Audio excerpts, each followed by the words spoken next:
سورہ آل عمران آیت نمبر 123 میں اللہ رب العزت ارشاد فرماتا ہے وَلَقَدْ نَصَرَكُمُ اللَّهُ بِبَدْرٍ وَأَنْتُمْ أَذِلَّةٌ فَاتَّقُوا اللَّهَ لَعَلَّكُمْ تَشْكُرُونَ کہ بے شک اللہ تعالیٰ نے بدر میں تمہاری مدد کی جب تم بالکل بے سر و سامان تھے۔ اس آیت مبارکہ میں اللہ تبارک و تعالیٰ اپنے اس عظیم احسان کو بیان فرما رہا ہے کہ جب مسلمانوں کی تعداد کم تھی، ہتھیاروں اور سواروں کی بھی تعداد کم تھی اور کفار تعداد میں اور جنگی قوت میں بہت زیادہ تھے، کہ مسلمانوں کے پاس 70 اونٹ، 6 زرے جنگی لباس اور 8 تلواریں تھیں، اور عالم یہ تھا کہ ایک گھوڑ سوار پر 3 سواریاں بیٹھا کرتی، جبکہ اس مقابلے میں کفار جو تھے ان کے پاس تقریباً 600 جنگی لباس، 100 گھوڑ سوار اور 700 اونٹ تھے۔ اس حالت میں اللہ تبارک و تعالیٰ نے مسلمانوں کی مدد فرمائی اور انہیں کفار پر غلبہ عطا فرما کر فتح و کامرانی عطا فرمائی، اور ایسی فتح عطا فرمائی کہ جس نے دین اسلام کے پرچم کو مزید بلند کر دیا۔ تو عالم اسلام کو یوم الفرقان یعنی غزوہ بدر کی للکاریں یاد رکھنی چاہیے۔ ملت کے نوجوانوں کو بدر کا سبق نصاب نہیں بھولنا چاہیے کہ اس واقعے میں ہمیں یہ درس فلسفہ دیا گیا کہ جب مسلمانوں میں جہاد کی فضا بیدار ہو جائے تو اللہ تعالیٰ ان کی مدد کرتا ہے۔ جیسے کہ میں نے آغاز میں ایک آیت مبارکہ تلاوت کی، اس کا ترجمہ بھی کیا کہ رب تعالیٰ فرماتا ہے کہ بے شک اللہ تبارک و تعالیٰ نے بدر میں تمہاری مدد کی جب تم بالکل بے سر و سامان تھے۔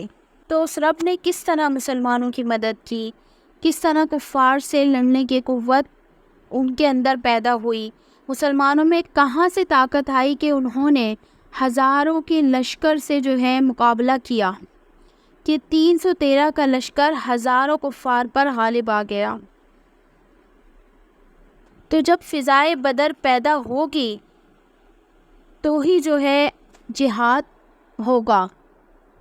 اور فضائے بدر کیسے پیدا ہوگی؟ فضائے بدر ایسے پیدا ہوگی کہ جب مسلح آباد ہوں گے، اور مسلح کس طرح آباد ہوں گے کہ صلاح الدین ایوبی جو ہے جب جنگ لڑ رہے تھے تو دشمن ایک بحری بیڑا اسلحہ لے کر آ رہا تھا، تو مسلمانوں کے پاس اسلحہ بہت کم تھا، تو ایک بحری جہاز عیسائیوں کا اور اسلحہ لے کر آ رہا، تو صلاح الدین ایوبی ساری رات مسجد اقصیٰ میں روتے رہے۔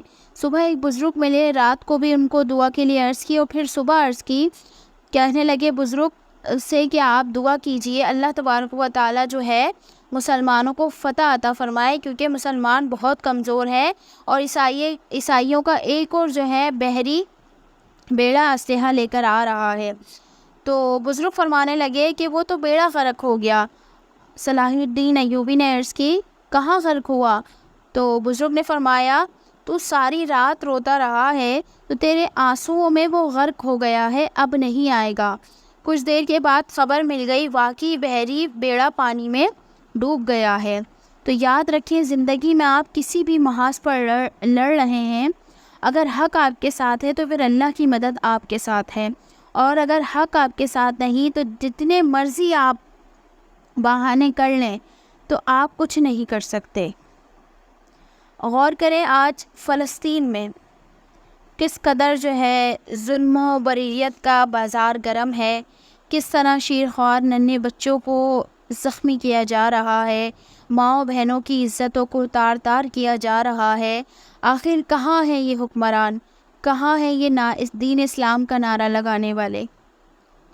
یہ قبلہ اول مسجد اقصیٰ یہودیوں کے قبضے میں ہے۔ تو فضائے بدر پیدا کریں، رضائے الہی کے لیے میدان میں نکلنے کا جذبہ اپنے دل میں پیدا کریں، کہ بدر کے جو 14 صحابی شہید ہوئے ان کو ہم سلام عقیدت پیش کرتے ہیں، لیکن اسلام تاریخ میں انہوں نے ایسا حسن بھرا ہے کہ کافر آج بھی بدر کے نام سے کانپتا ہے۔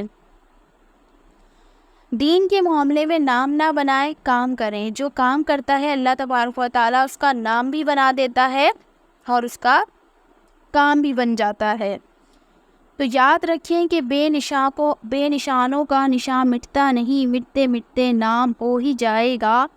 فضائے بدر پیدا کر فرشتے تیری نصرت کو، اتر سکتے ہیں گردوں سے قطار اندر قطار اب بھی۔ آج بھی ہو جو ابراہیم کا ایمان پیدا، آگ کر سکتی ہے اندازے گلستاں پیدا۔ اللہ تبارک و تعالیٰ سے دعا ہے کہ وہ غزوہ بدر کے واقعے کی برکت سے ہم مسلمانوں میں وہ جہاد کا جذبہ پیدا فرمائے کہ ہم اپنے فلسطینی بہن بھائیوں کی مدد کر سکیں، ان کے لیے اس ظلم سے نکلنے کا کوئی اسباب مہیا کر سکیں۔ آمین۔ وما علینا الا البلاغ المبین۔